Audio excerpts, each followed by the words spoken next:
नमस्कार दोस्तों, हम पढ़ रहे हैं कक्षा 8 का न्यू सिलेबस बेंच अर्थात 2023 और 24 का जो सिलेबस में कटौती हुई है उसके अकॉर्डिंग जो नया सिलेबस आया है उसके अनुसार हम पढ़ रहे हैं, जिसके अंदर आज हम पढ़ने वाले हैं चैप्टर 5.1 वर्ग और वर्गमूल। तो दोस्तों, आज की वीडियो लेक्चर के अंदर मैं आपको वर्ग और वर्गमूल सिखाने वाला हूं और गारंटी लेता हूं कि इसके बाद आपको एक भी क्वेश्चन में कहीं भी कन्फ्यूजन नहीं रहेगा। तो चलिए दोस्तों, स्टार्ट करते हैं। सबसे पहले देखिए, चैप्टर का नाम ही क्या है, वर्ग और वर्गमूल है। तो हमें वर्ग और वर्गमूल को समझना जरूरी है। सबसे पहले देखो, वर्ग और वर्गमूल को समझते हैं। यदि हमने यहीं इसको समझ लिया तो आगे हमें तकलीफ नहीं होगा। सबसे पहले देखो, वर्ग क्या होता है। वर्ग से नाम से डिफाइन होता है किसी भी संख्या का स्क्वायर करना, अर्थात वर्ग का मतलब क्या है, किसी भी संख्या का स्क्वायर करना। मान लो कि मैं कहूँ कि 2 का वर्ग, तो इसका मतलब उसके स्क्वायर करना। वर्ग का मतलब उसी संख्या का स्क्वायर करना। अब मैं कहूँ 3 का, तो उसका स्क्वायर करना। 3 का वर्ग क्या हो जाएगा, उसका स्क्वायर कर दो, यही उसका क्या है, वर्ग है। अर्थात वर्ग किसी संख्या का स्क्वायर करना, किसी संख्या का स्क्वायर करना ही क्या कहलाता है, वर्ग कहलाता है। ठीक है, आई होप कि आप ये समझ गए होंगे। वर्ग क्या होता है, उसी संख्या का स्क्वायर करना। जैसे कि मैं कहूँ कि 1 का स्क्वायर किया, कितना आया, 1। मैं कहूँ 2 का वर्ग, जैसे कि आप यहाँ पे देखो,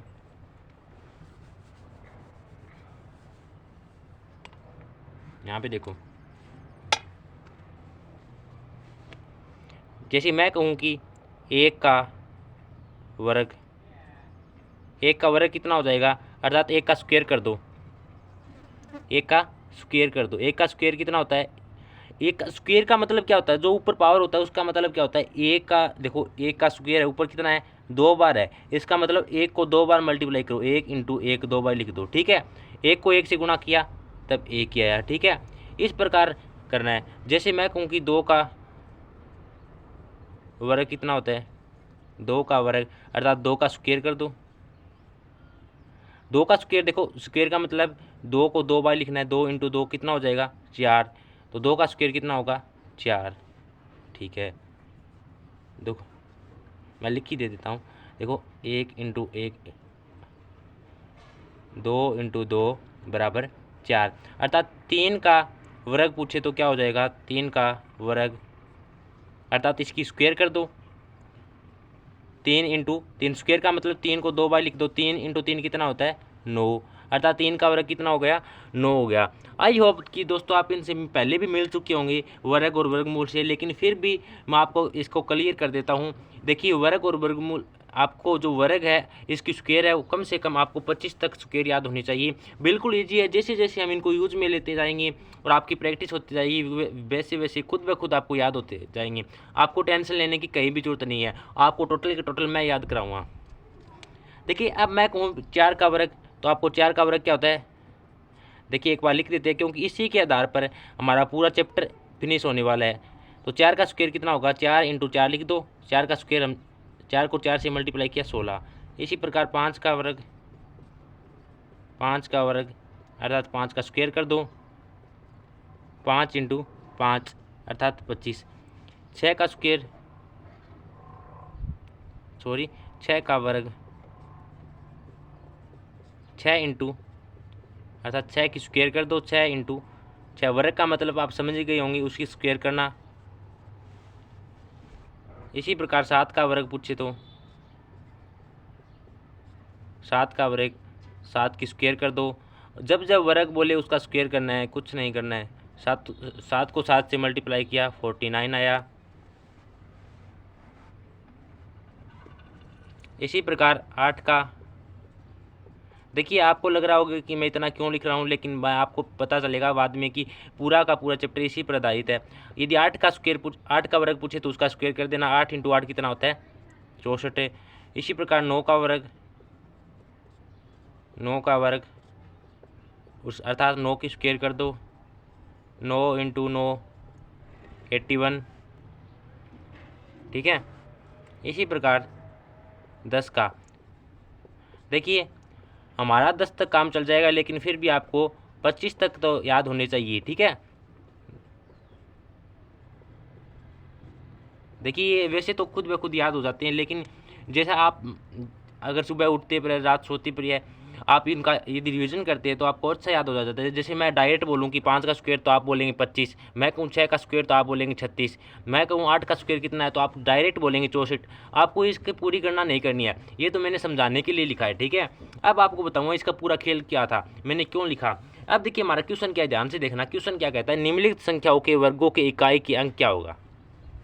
देखो ये है इसका, सबसे पहले ये समझो, मान लो कि कोई संख्या है यहाँ पे कि 2 3 4 5, ये सब। इसमें ये बताओ मुझे इकाई अंक कौन सा होता है। सबसे पहले आपको ये जानना जरूरी होता है इकाई अंक कौन सा होता है।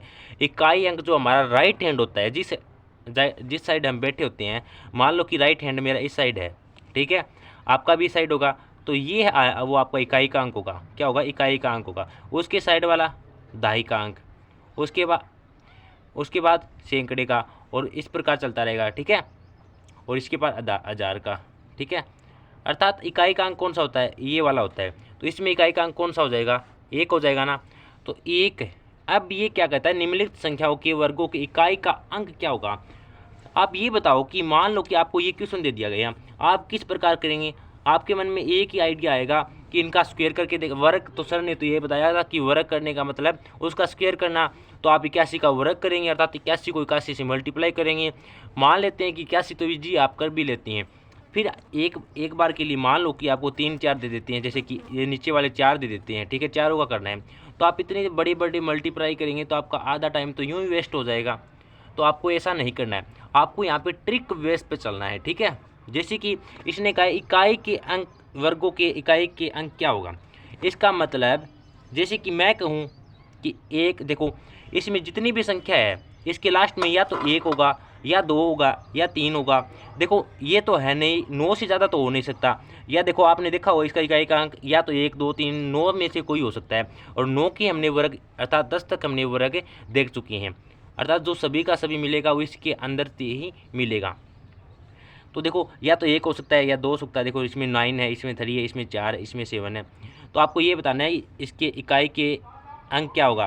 तो देखो इसका लास्ट अंक क्या है, 1 है, और 1 का वर्ग क्या है, 1 ही है। तो इसका इकाई का अंक क्या हो जाएगा, आपको लिखना है इकाई का अंक 1 होगा, ठीक है। आपको पूरा लिखना है, इकाई का अंक कितना होगा, 1 होगा। इसी प्रकार इसका भी बताना है। तो इसका लास्ट वाला 2 है, इकाई का अंक कौन सा है, 2 है। तो 2 का वर्ग देखो, 2 का वर्ग कितना है, 4 है। तो इसका इकाई का अंक कितना हो जाएगा। आपको ये लगता होगा ना कि आप ऐसे नहीं कर सकती, तो एक बार आप 81 को 81 से मल्टीप्लाई करके देखना, उसका इकाई का अंक 1 ही प्राप्त होगा, ठीक है। जैसे कि मैं आपको करके भी दिखाता हूँ। 81 को 81 से मल्टीप्लाई करते हैं तो क्या आता है, 81 × 8 × 64, 1 16 और 5 और 6, अर्थात 6561 आ जाता है। कितना आ जाता है, 6561। और इसमें से क्या है, इसने कहा है कि संख्याओं के वर्ग करो, अर्थात मैंने वर्ग किया और उसकी इकाई का अंक पूछा है ना। तो इकाई का अंक कितना आया मेरे पास, 1, और मैंने डायरेक्ट ही बता दिया था इकाई का अंक कितना है, 1 है। ये होती है ट्रिक, बिना टाइम लगाए अपना माइंड चलाना है बस। थोड़ा सा पूरा का पूरा चैप्टर आपकी अंगुलियों पर रटा दूंगा मैं, ठीक है। तो देखिए इसी प्रकार सेकंड वाला बताना है। सेकंड देखो इसका इकाई का अंक कितना है, 2 है। तो 2 का वर्ग कितना है, अर्थात 4 है। तो इसका इकाई का अंक क्या होगा, आपको लिखना है पूरा, तो मैं आपको डायरेक्ट लिख रहा हूँ। इकाई का अंक कितना होगा, 4। इसी प्रकार इसकी इकाई के अंक में कितना है, 9 है। तो 9 का देखो, 9 का वर्ग कितना होता है, 81 होता है। तो हमें ये तो पता चल गया, जब हम इसका वर्ग करेंगे तो इसके लास्ट में क्या आएगा, 81 आएगा। तो 81 में हम इसका 1 उठा लेंगे, 1 क्या होगा, इकाई का अंक होगा। तो इसका इकाई का अंक कितना हो जाएगा, 1 हो जाएगा, ठीक है। इस प्रकार चेक करना है। इसी प्रकार इसमें 3 है इकाई का अंक, और 3 का वर्ग देखो, 3 का वर्ग कितना होता है, 9। अर्थात हमें पता है वर्ग करेंगे तो हमें लास्ट में इसका भी वर्ग करेंगे तो 9 तो ज़रूर ही मिलेगा, ठीक है। इसी प्रकार इसका देखो 4 का वर्ग करते हैं तो कितना मिलता है, 16 है। तो इसका इकाई का अंक कितना है, 6 है, ठीक है। इसी प्रकार इसका 7 का वर्ग करते हैं तो 7 का वर्ग कितना होता है, 49, और इसके देखो 49 का इकाई का अंक कितना है, 9 है। इसी प्रकार 8 का वर्ग करते हैं तो कितना मिलता है, 64 है, और 64 में इकाई का अंक कितना होता है, लास्ट वाला 4। इसी प्रकार 0 का जब करते हैं, 0 का 0 ही आ जाएगा, ठीक है, इकाई का अंक। इसी प्रकार जब 6 का करते हैं तो 6 का करते हैं तो 36 आता है। 36 में इकाई का अंक कौन सा हो जाएगा, देखो मैं कहूँ 36 आया, 6 का स्क्वायर किया, तो इसमें इकाई का अंक कौन सा हो जाएगा, 6 हो जाएगा ना। ये तो दहाई का अंक है, तो इकाई का अंक पूछा है तो 6 लिख देंगे हम। इसी प्रकार 5 का स्क्वायर करेंगे तो 25 आएगा, और इसमें इकाई का अंक कौन सा है, 5। इस प्रकार आपको डायरेक्ट लिखना है। और आपको विश्वास नहीं हो रहा है ना, तो आप इसके वर्ग करके अर्थात इसको 81 से गुणा करके 272 को 272 से गुणा करके देख लेना, इसका इकाई का अंक सेम यही आएगा। ठीक है, इस प्रकार आपको इस पूरे क्वेश्चन को हल करना था। यदि दोस्तों देखिए मैंने इसे शॉर्ट में समझाने का प्रयास किया है। यदि आपको यह तरीका पसंद आया तो प्लीज़ कमेंट करके बताना आपको यह तरीका कैसा लगा। मैं आपके लिए ऐसे ऐसे तरीके लेके आता रहूँगा। तो देखिए अब चलते हैं सेकंड क्वेश्चन पर। सेम सेकंड क्वेश्चन ऐसा है, बस आपको थोड़ा सा दिमाग लगाना है, उसके अलावा इसके अंदर कुछ नहीं है। वर्ग और वर्गमूल, और ये लगभग आपके मैक्सिमम मार्क्स के आते हैं, अर्थात मार्क्स भी अधिक लेके आते हैं आपके। और आपको कंपटीशन एग्जाम में भी इनका सामना करना पड़ेगा। यदि आप कंपटीशन एग्जाम में जाएंगे तो सबसे पहले आपका इन्हीं का सामना होगा। यदि आपने यहाँ पर इसकी नींव मजबूत कर ली तो आपको आगे समस्या नहीं होगी। ठीक है, अब चलते हैं इसकी सेकंड क्वेश्चन पर। सेकंड क्वेश्चन क्या है देखिए। तो देखिए फ्रेंड्स, ये रहा आपका सेकंड क्वेश्चन। देखिए सेकंड क्वेश्चन क्या है, बड़ा ही मज़ेदार है। थोड़ा सा आपको माइंड लगाना है, कुछ नहीं करना है। देखिए निम्न संख्याएं स्पष्ट रूप से पूर्ण वर्ग संख्याएं नहीं हैं, इसका कारण दीजिए। सबसे पहले क्या कहता है कि पूर्ण वर्ग संख्याएं नहीं है। आपको देखिए इसमें क्या देखना होगा, आपने देखा होगा कि 1 का स्क्वायर क्या होता है, 1 का वर्ग क्या होता है 1, 2 का वर्ग 4, 3 का वर्ग 9, 4 का वर्ग 16। आपने एक बात का तो ध्यान से देखा होगा कि जब हम 2 का स्क्वायर करते हैं तो कितना आता है 4 आता है, और 3 का स्क्वायर करते हैं तो कितना आता है 9। तो इनके देखो 4 के और 9 के बीच में बहुत सारी संख्या ऐसी बच गई जो नहीं आई, अर्थात क्या उनका भी कोई पूर्ण वर्ग संख्या नहीं है। अर्थात मान लो कि मैं कहूँ कि 7 किसका पूर्ण वर्ग है, तो आप कहेंगे 7 तो किसी का पूर्ण वर्ग नहीं है। तो अर्थात ऐसी जो इनके मध्य ऐसी संख्या बच जाती है जो पूर्ण वर्ग संख्या नहीं होती है। जैसे कि मान लो कि यहाँ पे क्या क्या आ जाता है 1, 4, 9, 16, 25, 36, अर्थात इसका इकाई का अंक देखो क्या आ जाता है 4 भी आ जाता है, 9 भी आ जाता है, इसमें 1 भी आ जाता है। ठीक है, अर्थात जो इसका पूर्ण वर्ग नहीं है। तो इसमें चेक क्या करना है हमको, अर्थात देखो इसमें क्या क्या नहीं आ रहा है वो देखो। जो इसके देखो 1 भी आ रहा है, इसमें 2 नहीं आ रहा, 3 आ रहा है क्या लास्ट में, कहीं देखो 3 नहीं आ रहा है, 7 आ रहा है क्या देखो, 4 आ रहा है, 4 तो आ रहा है, फिर 5 भी आ रहा है, 6 भी आ रहा है, 7 देखो कहीं इकाई का अंक मिल रहा है क्या आपको, नहीं मिल रहा है। एक बार आप देखते जाइए, मैं बता दूंगा कैसे। और इसके बाद देखो 8 आ रहा है क्या, 8 भी नहीं आ रहा है, फिर 9 तो आ रहा है, और 10 भी आ रहा है। तो ये देखो कि आपने देखा होगा कि जब हम वर्ग करते हैं तो ये इन संख्याओं को हम लास्ट में नहीं देख पाते हैं, अर्थात जब वर्ग करते हैं तो हमें इन संख्याएं ये अंतिम में नहीं मिलती है, अर्थात इकाई के अंक पर ये 4 संख्याएं नहीं मिलती है। ठीक है, इसका मतलब यदि किसी भी संख्या के अंत में ये 4 संख्या आए 2, 3, 7, 8, तो वह संख्या क्या नहीं होगी, पूर्ण वर्ग संख्या नहीं होगी। तो देखो एक कारण हमें यहाँ से मिल गया ना, यदि किसी संख्या का इकाई का अंक 2, 3, 7, 8 हो तो वह पूर्ण वर्ग संख्या नहीं है। हमें कैसे पता चला, हमने देखा, वर्ग करके देखा, उसके अंत में हमें ये संख्या नहीं मिली, अर्थात इन संख्या का कभी भी पूर्ण वर्ग नहीं निकलता। ठीक है, तो हम क्या करेंगे, जहाँ हमें लास्ट में 2, 3, 7, 8 मिलेगा हम कह देंगे ये पूर्ण वर्ग संख्या नहीं है क्योंकि इसका इकाई का अंक इतना है। या फिर दूसरा, यदि आपको किसी भी संख्या के अंत में क्या मिल जाए, विषम संख्या में 0 मिल जाए, विषम संख्या में 0, विषम संख्या में 0, जैसे कि विषम संख्या का मतलब 1 0 मिल जाए, या फिर एक साथ 3 0 मिल जाए, या फिर एक साथ 5 0 मिल जाए, 1, 2, 3, 4, 5 ऐसे विषम संख्या मिल जाए तो वह हमारी पूर्ण वर्ग संख्या नहीं होगी। आपको ये 2 कंडीशन याद रखनी है, या तो आपको 2, 3, 7, 8 मिले तब, या फिर यदि विषम संख्या में 0 मिले तो वह हमारा पूर्ण वर्ग नहीं होगा। तो देखो क्या इसका प्रथम देखो 5, 7, इसका इकाई का अंक क्या है 7 है, क्या यह पूर्ण वर्ग होगा, तो आपका जवाब होगा नहीं, क्योंकि इसका इकाई का अंक 7 है और 7 पूर्ण वर्ग नहीं है। तो आपको लिख देना है कि यह पूर्ण वर्ग संख्या, यह पूर्ण वर्ग नहीं है। कारण आपको पूरा लिखना है, देखो जगह नहीं है, मैं नहीं लिख पा रहा यहाँ पे। आपको क्या लिखना है, यह पूर्ण वर्ग संख्या नहीं है क्योंकि इसका इकाई का अंक क्या है 7 है। इसी प्रकार इसके अंदर देखना है क्या लिखेंगे, यह भी पूर्ण वर्ग संख्या नहीं है। क्यों नहीं है, क्योंकि इसकी इकाई का अंक क्या है 3, और कंडीशन क्या कहती है, जिसका इकाई का अंक 2, 3, 7 हो, 8 हो, वह क्या नहीं होता, पूर्ण वर्ग नहीं होता है। इसी प्रकार ये देखो इसका इकाई का अंक क्या है 8 है, अर्थात यह भी नहीं है पूर्ण वर्ग संख्या। वो इसका कारण देना है। देखो क्वेश्चन वाला बोल रहा है इसका कारण दीजिए, इसलिए कारण बताया मैंने। कारण क्या है, इसका इकाई अंक क्या है 8 है, इसमें देखो इसका इकाई अंक 2 है, इसलिए पूर्ण वर्ग नहीं है। आई होप कि आप समझ रही होंगी। देखो थोड़ी जगह नहीं है इसलिए आप लिख लेना, मैं बोल के हर का बता रहा हूँ, हर क्वेश्चन का बता रहा हूँ। इसके अंदर देखो अब क्या है 3 जीरो आ रही हैं और 3 जीरो का मतलब विषम संख्या में जीरो आ गई, विषम संख्या में जीरो आ गई, इसका मतलब क्या है ये पूर्ण वर्ग नहीं है। क्यों नहीं है, क्योंकि इसके लास्ट में विषम संख्या में जीरो आ चुके हैं। इसी प्रकार क्या ये पूर्ण वर्ग है, तो ये भी नहीं है। क्यों नहीं है, क्योंकि इसका इकाई का अंक 2 है। क्या ये जीरो ये है, तो आपका जवाब होगा नहीं, क्योंकि इसके इकाई का अंक भी, इसके लास्ट में भी 3 जीरो आ रही हैं, अर्थात विषम संख्या में जीरो आ रही हैं। क्या यह पूर्ण वर्ग होगा, तो यह भी नहीं होगा। क्यों नहीं होगा, क्योंकि इसकी इकाई का अंक जीरो है, अर्थात एक ही जीरो है, अर्थात विषम संख्या में जीरो है, तो नहीं होगा। इस प्रकार आपको लिखना है। देखो दोस्तों क्वेश्चन कहीं भी हार्ड नहीं है, आपको थोड़ा सा बस माइंड लगाना है, बस आपने थोड़ा दिमाग लगा लिया, क्वेश्चन में कहीं भी दिक्कत नहीं है। तो देखिए आपको यदि क्वेश्चन समझ में आया, ये क्वेश्चन सेकंड, तो प्लीज़ इस कमेंट करके बताना, ताकि मुझे भी पता लग सके कि आपको ये क्वेश्चन समझ में आया है। तो चलिए चलते हैं नेक्स्ट क्वेश्चन पर, क्वेश्चन नंबर 3। तो देखिए फ्रेंड्स ये रहा आपका क्वेश्चन नंबर 3।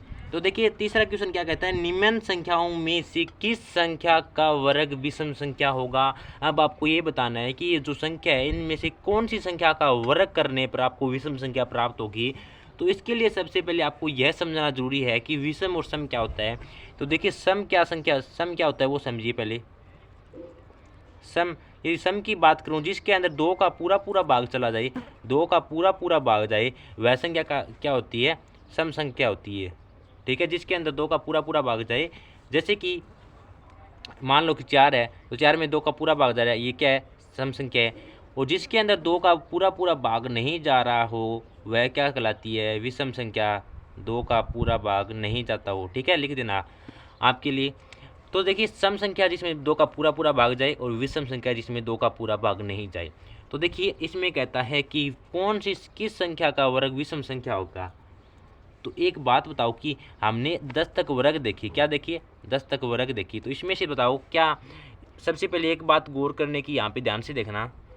देखो 1 का वर्ग करते हैं तो हमें कितना प्राप्त होता है, 1 का वर्ग करते हैं तो हमें 1 प्राप्त होता है। 2 का वर्ग करते हैं तो कितना प्राप्त होता है, 4 प्राप्त होता है। जैसे 3 का वर्ग करते हैं तो कितना प्राप्त होता है, 9। और 4 का वर्ग करते हैं तो कितना प्राप्त होता है, 16। और 5 का वर्ग करते हैं तो कितना प्राप्त होता है, 25। क्या आपको यहाँ से कोई बात दिखाई दी। तो देखिए आप ध्यान से देखेंगे तो आपका आंसर यही है। तो आप देखो कि जब हम 1 का स्क्वायर करते हैं, 2 का स्क्वायर करते हैं, आपने देखो जब हम सम संख्या का स्क्वायर करते हैं तो हमें सम संख्या ही प्राप्त होती है। तो दोस्तों आप कह देंगे कि हमें सम संख्या का ही नहीं पता है। तो देखिए सम संख्या क्या होती है, देखिए वैसे तो मैंने बता दी है, लेकिन सम संख्या जैसे कि सम संख्या 2, 4, 6, 8, 10 सम संख्या होती है। और विषम संख्या क्या होती है, 1, 3, 5, 7, 9, ठीक है, ये विषम संख्या होती है। ठीक है, देखो जब आपको पता है जब हम सम संख्या कौन सी है, यहाँ पे 2 है, जब 2 का स्क्वायर करते हैं तो क्या प्राप्त होता है, 4। और 4 भी क्या है, सम है। और जब देखो 3 क्या है, 3 क्या है, विषम संख्या, और 3 का स्क्वायर करते हैं तो क्या मिलता है, 9। और 9 भी क्या है, विषम ही है। अब देखो 4 का स्क्वायर करते हैं कितना मिलता है, 16। और 16 भी क्या है, सम संख्या ही है। और 5 का स्क्वायर करते हैं 25, और 25 भी क्या है, विषम। अर्थात यहाँ से हमारे पास एक आंसर निकल के आता है कि जब हम सम संख्या का स्क्वायर करते हैं तो हमें सम संख्या ही मिलती है, और विषम संख्या का स्क्वायर करते हैं तो विषम संख्या मिलती है। तो यहाँ पे क्या बताया गया है, यहाँ पे पूछा क्या गया है कि किस संख्या का वर्ग विषम संख्या होगा। इसमें से बतानी है कौन सी संख्या का वर्ग विषम संख्या होगा। तो आपको यहाँ से दिखाई दे रहा होगा कि यदि यहाँ इसके इकाई के अंक में कोई भी विषम संख्या है तो उसका वर्ग भी विषम संख्या होगा, यदि सम है तो उसका सम ही वर्ग होगा। जैसे कि 1 है, 1 का वर्ग करते हैं तो 1 क्या आता है, अर्थात ये क्या होगा, विषम संख्या होगी। ठीक है, इसी प्रकार जब 6 का स्क्वायर करते हैं तो हमें 36 प्राप्त होता है, और 36 क्या है, सम। तो आपको बता देना है कि इस संख्या का वर्ग कैसा प्राप्त होगा, सम। और इसका देखिए जब 9 का स्क्वायर करते हैं तो कितना प्राप्त होता है, 81। और 81 क्या है, विषम संख्या है, तो इस संख्या का जब वर्ग करेंगे तो हमें विषम संख्या प्राप्त होगी। ठीक है, देखो हम डायरेक्ट पता कर रहे हैं कैसे, बस इतना सी मेथड से हम पूरा का पूरा क्वेश्चन हल कर रहे हैं। जब हम देखो 4 का स्क्वायर करते हैं कितना प्राप्त होता है 16, और 16 भी क्या है सम, अर्थात इस संख्या का जब वर्ग करेंगे और इस संख्या का वर्ग करेंगे तब तो हमें सम संख्या प्राप्त होगी, और जब इस संख्या का और इस संख्या का वर्ग करेंगे तो हमें विषम संख्या प्राप्त होगी। हम डायरेक्ट बता सकते हैं। तो हमें पूछा क्या है, किस संख्या का वर्ग करने से विषम संख्या होगी, तो आप लिख देना 1 और 3 का वर्ग करने पर हमें विषम संख्या प्राप्त होगी। ठीक है, वर्ग करने पर विषम संख्या प्राप्त होगी। ठीक है दोस्तों, ये क्वेश्चन भी आपको समझ में आया होगा। देखिए, यदि फिर भी आपको कहीं दिक्कत हो गई है तो आप वापस देख लेना इस क्वेश्चन को, लेकिन क्वेश्चन कभी रटना नहीं दोस्तों, क्योंकि लाइफ में रटी हुई चीज़ कुछ दिनों तक याद रहती है, लेकिन समझी हुई चीज़ जीवन भर चलती है। ठीक है दोस्तों, इसी प्रकार आगे वाला क्वेश्चन बड़ा ही इंटरेस्टेड और दिमागी क्वेश्चन आ रहा है, तो चलिए चलते हैं क्वेश्चन नंबर 4 पर। तो देखिए आपका क्वेश्चन नंबर 4। तो देखिए दोस्तों, क्वेश्चन नंबर 4 बड़ा ही दिमागी और इंटरेस्टेड क्वेश्चन है। तो देखिए क्या कहता है कि निम्न प्रतिरूप का अवलोकन कर रिक्त स्थान भरिए। आपको इसको ध्यान से देखकर इसका उत्तर बताना है। ठीक है, क्या बताना है, इसका आंसर बताना है। इसको सबसे पहले ध्यान से देखो। जब 11 का स्क्वायर करते हैं तो 121 आता है। तो आप बताओ, 11 का तो स्क्वायर कर लिया हमने, 21 आ गया, क्योंकि हमने 11 का स्क्वायर तो ईजी है, 11 को 11 से मल्टीप्लाई किया और 121 प्राप्त हुआ। अब बताओ 101 का स्क्वायर, मान लेते हैं 101 का भी स्क्वायर करना आ जाता है। फिर बताओ 1001 का भी कर लेते हैं। क्या इतनी बड़ी संख्या का स्क्वायर करना इजी काम है, अर्थात हम कम टाइम में इतनी बड़ी संख्या का स्क्वायर कर सकते हैं। और इतना बड़ा क्वेश्चन, अर्थात कितनी स्क्वायर करनी पड़ रही है इस क्वेश्चन के अंदर, हमें इतने जीरो के अंदर हमारा गलत होने का चांस ही बढ़ जाता है। तो हमें इस तरह इस क्वेश्चन को नहीं करना है, हमें उसके अंदर थोड़ा सा दिमाग लगाना है, ध्यान से हमें इसको देखना है। सबसे पहले देखो, इसको 11 के बीच में कोई जीरो नहीं है ना, तो 11 का स्क्वायर कितना आ गया 121। आप तो इस 2 को पकड़ो, इस 2 को देखो बीच में रखना, हर बार 2 को बीच में रखना। ठीक है, अब आप देखेंगे कि देखो इस यहाँ पे 11 था, इसके बाद इन दोनों के बीच में क्या आ गया 0, तो इस 2 के इनके बीच में भी क्या हो जाएगा, एक के 0 लगा दो दोनों के बीच में। देखो 2 के इस साइड भी 0 और 2 के इस साइड 0, एक 0 आया था ना। अब आगे देखो इसमें 2 0 आ रहा है, तो 2 के इस साइड भी 2 0 लगा, इसकी 2 के इस साइड भी 2 0 लगाए। इसका मतलब जितने जितने जीरो बढ़ रही हैं उतने उतने जीरो 2 के इस साइड और इस साइड लगाए जा रहे हैं। तो अब तो हम ट्रिक का पता लग गए। अब तो हमसे कितना भी बड़ी संख्या का क्यों ना पूछ ले। अब देखो इसमें क्या है, 4 0 है, तो इसका मतलब 2 के इस साइड भी 4 0 है, लगा दो, और इस साइड भी 4 0 लगा दो, और बिना स्क्वायर करके देखो हमारा आंसर आ रहा है। इसी प्रकार देखो यहाँ पे 6 0 है, तो इसका मतलब 2 के इस साइड भी 6 0 आएगी और 2 के इस साइड भी 6 0 आएगा। 1 2 3 4 5 6, 1 2 3 4 5 6। ठीक है, अर्थात बिना स्क्वायर करे हम इतनी बड़ी संख्या का वर्ग बता रहे हैं। इसे ही कहते हैं वर्ग और वर्गमूल, इसे कहते हैं मेथड। देखो मैथ बड़ी ही मस्त और काम की चीज़ है, इससे इंटरेस्टेड सब्जेक्ट कोई भी नहीं है। इसे यदि आपने ध्यान से समझा तो आपको वास्तव में इसमें इंटरेस्ट आने लगेगा। ठीक है, तो दोस्तों इसी प्रकार सेम का सेम क्वेश्चन नंबर 5 है। तो देखिए क्वेश्चन नंबर 5 भी देखते हैं। तो देखिए दोस्तों नेक्स्ट क्वेश्चन क्या है, नेक्स्ट क्वेश्चन नंबर 5 है। तो देखिए क्वेश्चन नंबर 5 वैसे तो उसके जैसा ही है, लेकिन थोड़ा सा अलग है। देखिए ध्यान से देखने पर आपको दिखाई देगा कि 11 का स्क्वायर करते हैं तो 121 आता है। मान लो कि यहाँ पे ऊपर 1 भी दे रखा है, 1 का स्क्वायर करते हैं तो 1 आता है। तो आप ये देखो, आपको ये बताना है। तो आप इन्हें एक बात नोटिस की होगी कि जब 11 का स्क्वायर करते हैं तो 1 आता है, और एक का स्क्वायर करते हैं तो कुछ इस प्रकार आता है। तो आपने एक बात नोटिस की होगी कि इसका जो फर्स्ट में है वो 1 आ रहा है, क्या आ रहा है, 1 आ रहा है। इसका मतलब जो देखो यहाँ से देखो इस प्रकार लहर चल रही है, तो यहाँ पे भी क्या आएगा, 1 आएगा। देखो यहाँ पे भी 1 आ रहा है, तो यहाँ पे भी क्या आएगा, 1 आएगा। ठीक है, फिर देखो इसके लास्ट में भी देखो 1 चल रहा है, तो इसका मतलब लास्ट में भी क्या आएगा, 1 आएगा। अब देखो, अब ये 1 आया था, ये 2 क्या है, बीच की संख्या है, इसको छोड़ो एक बार। इसके बाद देखो ये 0 0 है, तो यहाँ से देखो 0 0 चल रहा है, तो यहाँ पे भी क्या आएगा 0, और यहाँ पे भी देखो 0 0 चल रहा है, तो यहाँ पे भी क्या आएगा 0। फिर देखो यहाँ पे देखो 2 2 चल रहा है, क्या चल रहा है, यहाँ से देखो 2 चल रहा है, तो यहाँ पे क्या आएगा 2 2 आएगा। ऐसे देखो 2 आ रहा है, देखो लहर चल रही है, आप ध्यान की होगी। देखो मैंने तो आगे पीछे लिख दिया, थोड़ा सा काउंटिंग नहीं हो रहा है। देखो सबसे पहले 1 1 चल रहा था, फिर 0 0 आ रहा है, फिर 2 2 आ रहा है। ठीक है, और इसी प्रकार इधर भी देखो 2 2 2, और आपने यहाँ पे भी देखा होगा, देखो यहाँ पे 2 आ गया।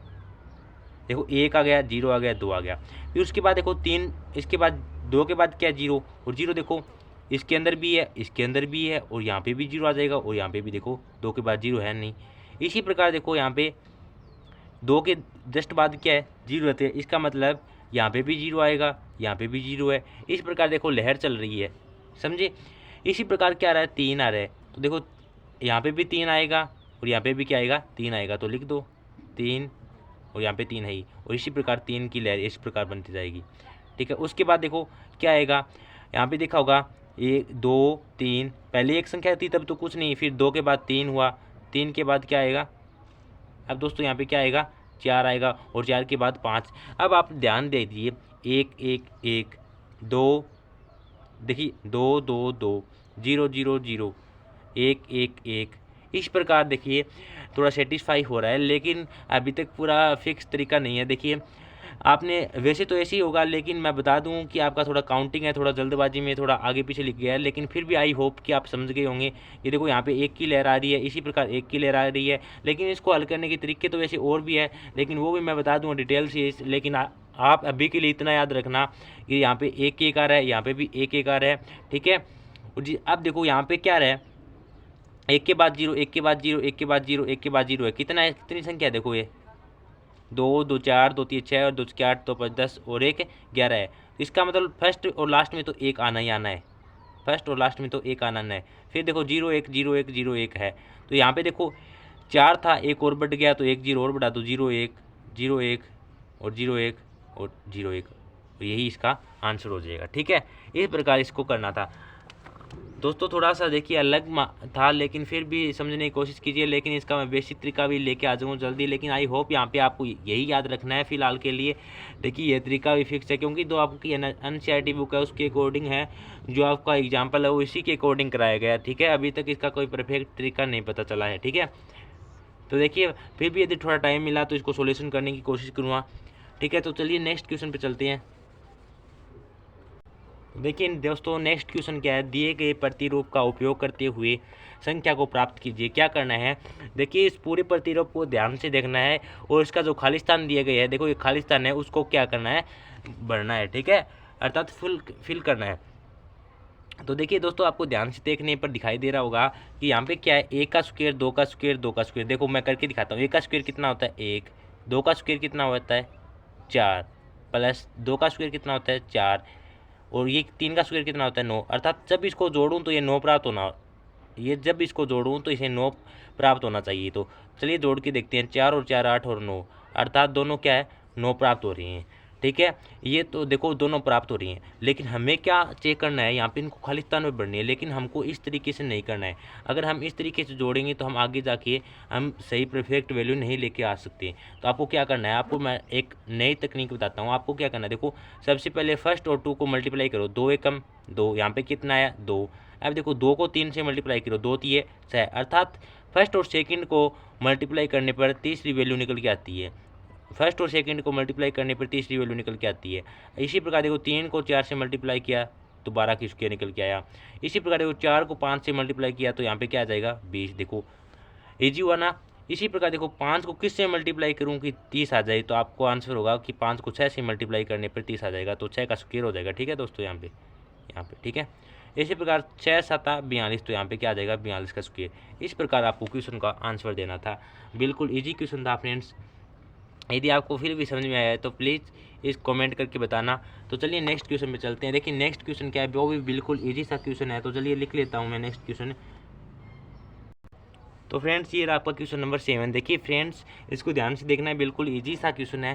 क्वेश्चन क्या कहता है कि योग सक्रिया किए बिना योगफल ज्ञात करना है, अर्थात आपको बिना इनको जोड़े क्या ज्ञात करना है, इनका योगफल ज्ञात करना है। तो देखिए यदि जब आपके पास इस प्रकार का क्वेश्चन आ जाता है तो फ्रेंड्स आपको एक छोटा सा नियम याद रखना है। जब आपको कह दिया जाता है कि बिना योग सक्रिया किए आपको योगफल ज्ञात करना है, तो आपको क्या करना है, जितनी संख्या दी जाती है अर्थात जो विषम संख्या दी जाती है, आपने देखा होगा कि यहाँ पे सभी क्या लिखी हुई है विषम संख्या, देखो 1 3 5, अर्थात विषम संख्या जितनी विषम संख्याएं होती है उनके वर्ग करने पर जिस विषम संख्या का वर्ग ही क्या कहलाता है, उसका योग कहलाता है। अर्थात देखो यहाँ पे कितनी विषम संख्या है, 1 3 5 7 9, कितनी संख्या है, 1 2 3 4 5, कितनी विषम संख्या है, 5, अर्थात 5 का वर्ग ही इसका क्या होगा, योग होगा। तो देखो 5 का स्क्वायर करते हैं तो कितना आ जाता है, 25। आपको योग करके भी देखो, 9 और 7 16, 16 और 5 21, 21 और 3 24 और 1 25। देखो योग करने पे भी 25 प्राप्त हुआ, लेकिन हमें तो क्या कहा गया, बिना योग किए गए, योग सक्रिया किए बिना योगफल ज्ञात करना था। तो देखो जब आपके पास विषम संख्या हो तो आपके नियम याद रखना है कि उन विषम संख्याओं की जितनी संख्या होता है उनका वर्ग करने पर उनका योगफल प्राप्त होता है। देखो यहाँ पे देखो कितनी संख्या है, 1 2 3 4 5 6 7 8 9 10, अर्थात 10 है। तो 10 का स्क्वायर कर दो, 10 का स्क्वायर कितने करते हैं तो कितना आता है, 100। तो यही इसका आंसर हो जाएगा। देखो कितना ईजी सा है मेथड है। देखो आपकी कक्षा 8 का मेथड बिल्कुल ईजी सा है। इस बार तो आपके लिए बहुत ही अच्छा काम किया है कि आपको सिलेबस में भी कटौती कर दी, आपको इतना हार्ड वर्क भी नहीं करना होगा इस बार तो।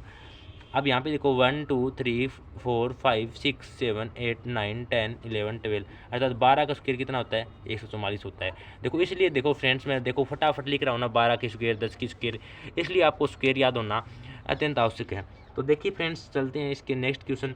अब इसके लास्ट 2 क्वेश्चन बचे हैं, उसके बाद ये हमारा चैप्टर 5.1 कंप्लीट हो जाएगा। फ्रेंड्स देखिए बिल्कुल स्टेप बाय स्टेप बिल्कुल बारीक से समझाया। यदि आपको समझ में आया है तो प्लीज़ फ्रेंड्स लाइक करें और कमेंट करके ज़रूर बताइए कि आपको इस प्रकार समझाना कैसा लगता है।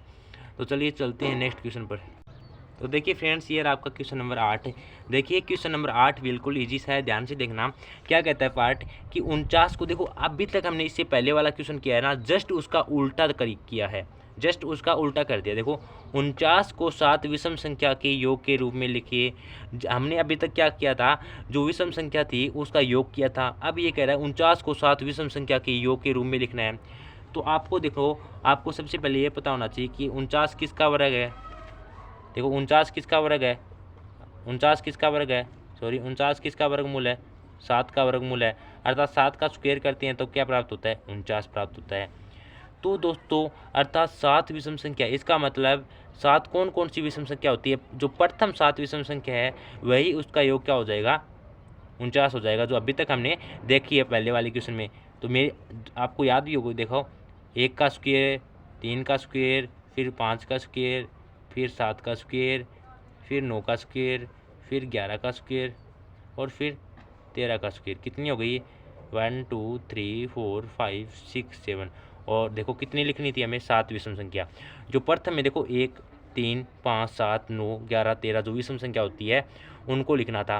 और हमने स्क्वायर क्यों लगाया, क्योंकि हमें पता चला कि 7 का स्क्वायर 49 होता है, तो इसको हम इस रूम में लिख सकते हैं। ठीक इसी प्रकार इसका सेकंड पार्ट भी देखो, 121 को 11 विषम संख्या के योग के रूप में लिखना है।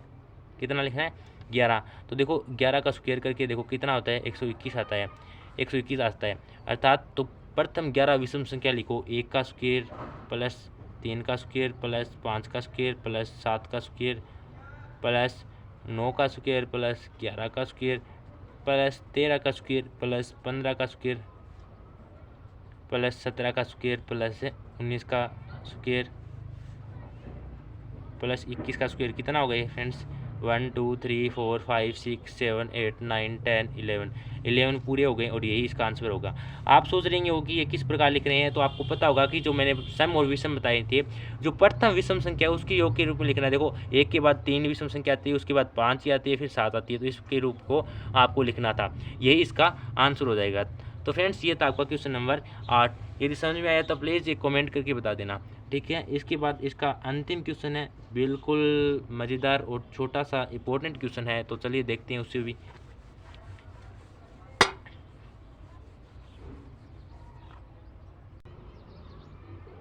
तो देखिए फ्रेंड्स, ये रहा आपका क्वेश्चन नंबर 9। क्या कहता है कि निम्न संख्याओं के वर्ग के बीच में कितनी संख्या है ये बतानी है। तो देखो 12 और 13 के वर्ग के बीच में कितनी संख्या है, जैसे कि देखो मैं कहता हूँ 12 का स्क्वायर करती हैं तो कितना आता है, 144 आता है, और 13 का स्क्वायर करते हैं तो कितना आता है, 169 आता है। तो देखो ये आपको तभी याद होगा जब आप इनको याद करेंगे। देखिए आप एक साइड एक पेज पे लिख लेना, 1 का स्क्वायर इतना होता है, 2 का स्क्वायर इतना होता है, और आपके जो रूम होता है स्टडी रूम उसके आगे चेप लेना। अर्थात जब भी आप वहाँ से गुजरे, अर्थात वहाँ पढ़े, तो आप उसको एक बार पढ़ लेना, ये आपकी हर लाइफ वर्क काम आएगी। फ्रेंड्स याद रखना, तो देखो आपको ये बताना है कि 12 का स्क्वायर और 13 के स्क्वायर में बीच में कितनी संख्या है। तो देखो 44 144 और 169 के बीच में संख्या कितनी है, जबकि 144 और 169 को काउंट नहीं करना है। तो चलिए लिखते हैं। देखो 144 के बाद कितना आता है, 145, 146, 147, 148, 149, 150, 151, 52, 53, 54, 55, 56 और 57, 158, 159, 160, 161, 62, 63, 64, 65, 66, 67, 68, 69, 144। देखो 144 और 169 तक मैंने संख्या लिख दी। आपको ये बतानी है इनके बीच में कितनी संख्या है, जबकि हम 144 और 169 को काउंट नहीं करना है। तो देखो गिनो इनको, 1 2 3 4 5 6 7 8 9 10 11 12 13 14 15 16 17 18 19 20 21 22 23 24, अर्थात 24 संख्या है जो इनके बीच में होती है। तो इसका आंसर कितना हो जाएगा, 24। लेकिन हमें इस तरीके से नहीं करना है। तो देखो जितनी आगे बड़ी बड़ी संख्या होगी, क्या हम इतनी संख्या लिख सकते हैं पेपर में, हमारे पास इतना टाइम होता है। तो देखिए हमें इस तरीके से नहीं करना है, हमें शॉर्ट ट्रिक से काम लेना है। जब भी आपके पास इस प्रकार का क्वेश्चन आ जाए तो आपको एक डायरेक्ट याद रखना है 2 1, ठीक है। एक फार्मूला याद रखना है 2 1, ठीक है। जहाँ अन क्या है, अन क्या है, जहाँ जो आपको दो संख्या दी जाती है 12 और 13, जो प्रथम संख्या होती है ना, प्रथम संख्या, वह अन का मान होता है। प्रथम संख्या क्या होता है, प्रथम संख्या ही अन का मान होता है, ठीक है। अन का मान होता है, अन का मान होता है, प्रथम संख्या अन का मान होता है। तो प्रथम संख्या यहाँ पे क्या है, 12 है। तो देखो ये 12 है, अन इक्वल टू कितना हो गया, 12। और मेरे पास फार्मूला कितना है, 2 × 12, 12 दूनी 24। कितनी संख्या आई बीच में, 24, और हमने ज्ञात कितनी की, 24। तो देखो शॉर्ट मेथड से ज्ञात हो गया ना। इसी प्रकार इसके अंदर भी देखो अन बराबर, देखो प्रथम संख्या कितनी है, 25, तो फार्मूला कितना है, 2 1। तो देखो 2 × 25, 25 दूनी कितना हो गया, 50। तो बीच में संख्या कितनी आ गई, 50 आ गई, ठीक है। इसी प्रकार इसके अंदर भी देखो 99 और 100 के बीच में अन बराबर कितना आ गया, यहाँ से प्रथम संख्या को अन मानते हैं 99, और फार्मूला क्या है, 2 × अन की जगह कितना है, 99। और जब 99 को 2 से मल्टीप्लाई करते हैं तो कितना आता है, 198। तो देखो क्या 198 संख्या लिख सकते थे क्या, हम नहीं लिख सकते थे फ्रेंड्स। तो देखिए इस प्रकार ये शॉर्ट मेथड है, बिल्कुल छोटी छोटी इनकी ट्रिक है, आपको इन सभी ट्रिक को याद करना है। देखिए फ्रेंड्स आज की वीडियो के अंदर थोड़ी तबीयत डाउन थी, इसके लिए सॉरी। इसके लिए थोड़ा, इसलिए आपको क्वेश्चन में थोड़ा करंट भी दिखाई नहीं दे रहा था, लेकिन फिर भी मेरे से जितना हो सका मैंने इसके अंदर कोशिश करने की कोशिश की। तो फ्रेंड्स यदि आपको ये वीडियो ज़रा भी अच्छी लगी है और यदि आपको ये सभी क्वेश्चन समझ में आए तो प्लीज़ लाइक कर देना। और देखिए वो क्वेश्चन था उसका मैं नया मेथड लेके आऊँगा, आपको डरने की नहीं जरूरत है, ठीक है। अभी के तो मैंने जो आपका एनसीईआरटी मैथ के जो बुक थी उसके अकॉर्डिंग करा दिया, लेकिन मैं आपका नया उसका पैटर्न लेके आऊँगा। तो फ्रेंड्स देखिए मेरी आज तबीयत ठीक नहीं था, फिर भी मैंने आपको इन क्वेश्चन को करवाया था। लेकिन आप अपनी कक्षा के लिए, अपनी मम्मी पापा के लिए नहीं पढ़ सकते तो फ्रेंड्स आपके लिए धिक्कार है आपकी लाइफ है। तो देखिए आज से पढ़ना स्टार्ट कर दीजिएगा, और आज जो वादा करता हूँ मैं आपके साथ पूरा का पूरा मैथ कक्षा 8 का आपको इस पूरे चैनल पर मिलेगा, वो भी बिना किसी शुल्क के। तो फ्रेंड्स आज ही हमारे यूट्यूब चैनल को सब्सक्राइब करें और जो पास में बेल आइकन है उसे भी प्रेस कर ले, ताकि आने वाली सभी वीडियो को नोटिफिकेशन मिलते रहें और आपकी पढ़ाई रेगुलर चलती रहे। तो फ्रेंड्स आज की वीडियो में इतना ही, इजाज़त दीजिए, मिलते हैं इसी चैप्टर के नेक्स्ट पॉइंट अर्थात चैप्टर 5.2 के साथ। तभी तक के लिए जय हिंद, जय भारत।